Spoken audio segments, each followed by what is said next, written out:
Hi, and welcome back to Brentwood Stories. In today's episode, we sit down with Rafael Rodriguez. Rafael lived in Brentwood in his youth and worked as a page for the Brentwood Public Library. Later on, Rafael would move on to the accounting profession, which ultimately led him to return to the library as a volunteer tax preparer. Me and Celia sit down with Rafael about this and his other passions on this episode of Brentwood Stories. Enjoy. So my name is Rafael Rodriguez, former resident of Brentwood. I used to work at the Brentwood Public Library, and basically I have a lot of history in Brentwood that goes back to the 1980s, and I'm excited to share some of it. Thank you. When did you start working over at the Brentwood Library? So I started working at the Brentwood Library around 2003, and I was working in the children's department. The supervisor at the time was Mrs. Bennett. And, that started basically a great experience for me overall that, I ended up remembering till now and that I know I'm going to remember for the rest of my life. So how did you like working in children's? Children's was fun. I mean, what I remember was, seeing the different programs that they had for the children, whether it be art activities or craft. I also remember the people that I met. There's people that I met at the library that I still know to today that are still friends of mine, and those are some of the memories that I have. But overall, now you left at one point and then came back into a different department? I think I left because of school, but I'm not entirely sure. I think I left for a little bit. And when you returned, what department did you work in? When I returned, I worked in the adult department. And so which one did you prefer out of those two departments? I think I preferred the adult department overall. It was just, it was a different, it was just a different experience overall. I mean, I got to meet work with a whole new set of people at the library. I made relationships that I still remember to this day. I met people that had huge impacts on me overall, just positive, because I was 15, 16, 17 at the time. So at that time, I felt like I was still, building my confidence, building my self-esteem. So I felt like being in that library environment where it was so diverse and so positive, it definitely had a positive effect on me. So was there any particular staff member that influenced you or had an impact on you? Yeah, Ms. Vollmer, I have to say you had, and you probably get this all the time. I wasn't expecting that. You probably get this all the time, but you're probably the best boss I ever had. And I want to say thank you, 20 years later, whatever it is. Thank you for being such a positive person in my life and creating a healthy work atmosphere for me and allowing me to, just build my confidence in myself. So what made you come to the library initially? My mother said, you need to get a job. And I said, where? She said, you should try the library. And I thought, it was great advice. I mean, who's going to give you better advice than your own mother, right? So I'm glad that I took that advice because I had a lot of good experiences. So are you still living on Long Island now? I'm still living on Long Island. I recently moved. I recently bought a house in Selden, New York. Big milestone for me in my life. The reason why I'm here on Long Island to begin with is because my grandparents came here back in the 1980s. And they came here because they were looking for a better place to live. They were looking for more opportunities. So, really, and what's interesting is both sets of my grandparents came to Brentwood. And my parents happened to meet in Brentwood High School. And wow. Yeah, and they were high school sweethearts, and they had me first in 1986, and then they had my little sister, who's now, my not so little sister anymore, 1989. And yeah, we lived in Brentwood, all the way to basically recently. I was in recently. So yeah, I mean, that's pretty much why I'm here overall. So I didn't see you for several years, and one day I was assigned to take a picture of our incoming AARP tax preparers who volunteer every year to do taxes in our community, and it's a very, very important service when you have a low wealth district, and people really need that service. And I was a little stunned when I walked in the room and there you were preparing, getting ready. And it was a really nice reunion. So what made you want to come back into the Brentwood Library and help do taxes? How did you get to that point? Well, I guess life is funny because I feel like, at least in my life, it's been a little bit of a roller coaster. There's been some ups and downs. And I was working as a steam fitter. And to my misfortune, I had an accident on the job that prevented me from continuing a career in steam fitting. So, through hard work, just, motivation, I guess, perseverance, I had to make a shift, and accounting was the shift for me. And working in AARP was a great experience as well. In terms of working with the tax preparers there, they were extremely knowledgeable, extremely helpful, really in tune with the people that were coming in. Overall, I would say that I wish I could do it more, because it was something that, I saw the impact that it had just based on the line that I saw, of people waiting at the door. So I had a great experience with that, and I look forward to hopefully putting many more hours into the VITA program, because the people helping are so kind, they're so patient, they're so helpful.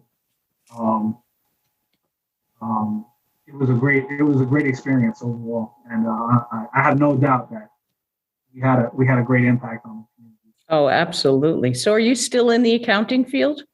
Yeah, I'm still in the accounting field. I currently work in accounting at a CPA firm, and I'm just I got the Brentwood spirit, the hardworking spirit, the keep moving forward kind of attitude. So I'm 5 years into this career, and I'm looking forward to taking this till the wheels fall off. Now, I worked with you for several years, and I didn't know that you were so into music. Oh, wow, yeah. And then finding out that through your love of music, that now you have a band. So tell us how that happened. This is a great story. I was actually purchasing a guitar from somebody through the Facebook Marketplace. This gentleman asked me if I wanted to be in his band. He said he saw some of my videos playing guitar, and he was like, you want to come by and practice one day? And I said, sure. I practice a lot at home. It'd be nice to join somebody. So we got together, and the chemistry was there. It sounded good from day one, and it's a 3-person band. So we have a lead singer. She's a great singer. We typically play music from like the 50s till today. So, she handles the singing department. We also have a lead guitarist, and, he's very talented, plays many instruments. And I play rhythm guitar, and I basically just help out with a lot of the behind the scenes things. And when the show comes about, I try to, add to the energy and play guitar to the best of my ability. And so you haven't told us the name of the band yet. The name of the band is Owen Street. The name of the band is Owen Street. And so do you play some of the clubs on Long Island? Where have you played? So we've played at different restaurants out here on Long Island. We've played at Flanagan's. We've played at Harp and Hound. We've played at Off the Brook in Merrick. We've played at Lily Flanagan. So it seems like we're getting busier, which is a good thing. But we still have a lot of work to do, and this is more like we all have our day jobs and things like that. So it's something that we do for fun, and we look forward to playing for the library hopefully one day. I would love that. I think that would be wonderful for you to come back and play one of our concerts at the library. Yeah, that would be great. And Owen Street is actually a street in Brentwood, so they live in Brentwood. Yes, it is. Yeah. And we named the band after that street because that's where we all met. So that's another Brentwood connection right there. Yeah. Do you have a favorite song or a song that comes up a lot during your shows? Sweet Caroline, I think, is an American favorite, Excellent. So everybody loves requesting that song. Hotel California, another American favorite. People ask for that type of music, like Country Roads, John Denver, I don't know, Bob Seger, like older kind of music, from like the 70s. Now you're making me feel old. Okay. But hey, we wouldn't have today's music if we didn't have that. So there you go. So what would you say to somebody who's might be interested in working in a library, to a teen? I would say that if you want to find a positive environment to, work part-time and make a little extra money on the side while learning, and it's a place where you can learn new skills, improve your communication skills, improve your discipline qualities by, trying to make it to work on time. And it's just a great routine. It's a great thing to have in the routine overall. And I think that it'll have a positive impact on you moving forward, not just in college, but, whatever career they choose to have moving forward. I think it's a great place to start. It's a great place to be. Did you have any plans for the future so far? Well, I look forward to taking the CPA exam in the future. I look forward to building a bigger clientele for my practice, for my tax preparation business. I just look forward to whatever life experiences have to offer. There's so many opportunities that have come out of nowhere that I didn't see coming at all. It's just, I'm just looking forward to, the future overall. And, I know there's going to be ups and downs and highs and lows, and I'm looking forward to the adventure. Were you interested in finance from a young age? Yeah, so my parents used to take me to get their taxes done with them. And I used to think it was like a cool thing to do. I thought as a kid, I thought my parents' accountant was a cool guy. Yeah, it's weird. It's weird. But I was like, man, he has a cool office. We're literally here for a little while and makes money. And as a kid, I was hanging out in his waiting room, and I could see that it was busy. It seemed like it was a fun thing. So now I realize I'm still learning to have fun with it. But it's a great career overall. I'm the kind of guy that I'm a little nerdy. I'm not gonna lie. I like math, so it came in handy because of the work accident that the unfortunate work accident that I had, because that was really the track I was expecting to take. But like I said, life has its highs and its lows, and I feel like as long as you just keep moving forward and you don't give up,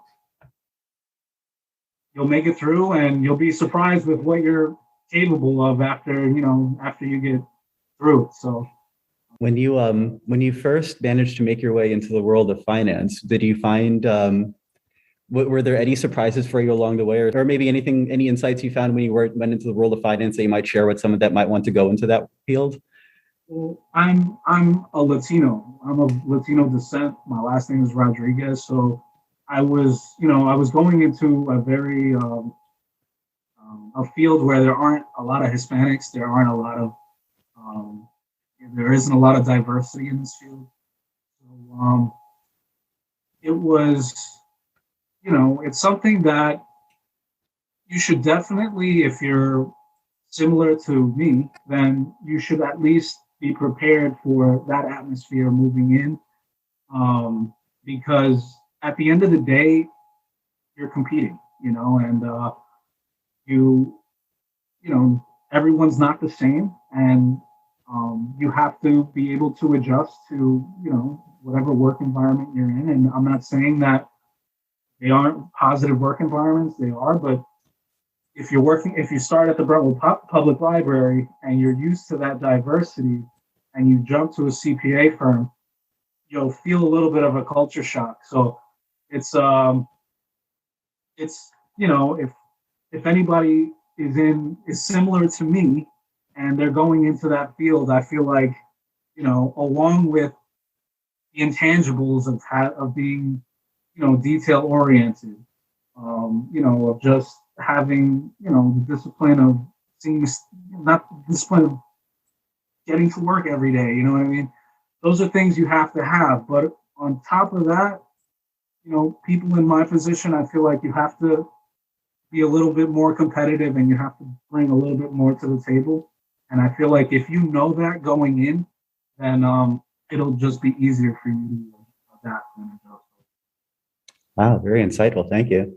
Now, I think we've very efficiently gone through our questions that we had, and I really enjoyed the time. I learned some things I didn't know about going into finance, and yeah. I mean, the accounting career is you'll always be working. I mean, yeah, whether it's definitely a good economic period or a bad economic period, people have to file their tax returns regardless. So, people need bookkeeping regardless. People need to be able to fill out financial applications and forms, and they have a lot of questions. And the people that call me have their strengths in whatever industry they're in, and I'm sure I call them for their input on whatever their specialty is. But in the accounting world, people call us for a lot of profit and loss and balance sheet questions and things like that. So it's something that is not easy at all, but you learn to get better at it. And once you start getting better at it, you learn to like it, and then hopefully you learn to love it. So, I'm still, growing in that field. So I still have a lot to learn, and it's a field where it's always changing. So, we just got President Biden. He changed some of the tax laws, and the next president that comes in, he's going to change some of the tax laws as well. So it's, if you like learning, if you like being on your toes all the time, if you like numbers, then accounting is a good career. Awesome. Thank you so much, though, for participating in the interviews. I think everybody's going to learn a lot about the library and about our teams. So thank you so much. Thank you. All right. It was great talking. It's been a pleasure. Have a good one. Bye-bye. Take care. Right, take care. Thank you again to Rafael for sharing your story with us and everyone listening at home. And thank you again to the Brentwood Historical Society for making this podcast possible. Today's music was brought to you as always by Dr. Turtle. You can download his music at freemusicarchive.org.